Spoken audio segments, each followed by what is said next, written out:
Уақыт ең арзан әрі ең қымбат дүние. Уақыт ол өмір, ал уақыт бос өтсе, ол өмірдің бос кеткені. Өмір жастық шақта ұзақ, кәрілік жеткенде қысқа көрінеді. Уақытты жоғалту, мал дүниені жоғалтқаннан да қатерлі. Дүние қайтып келуі мүмкін, ал уақыт ешқашан қайтып оралмайды. Сен күндерден тұрасың.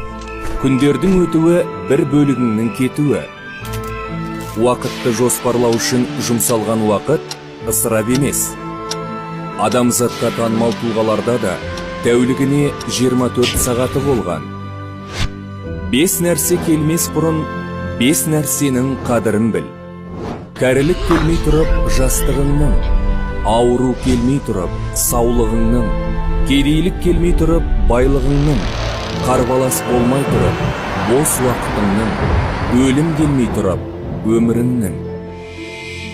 Әрбір минутпен адамның өткені көбейіп, келері азая береді.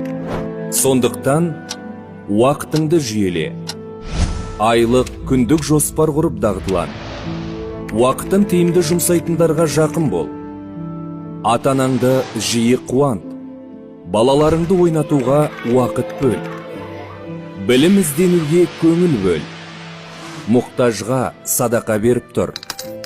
Бос уақытыңды түрлі жақсы амалмен толтыра жүр.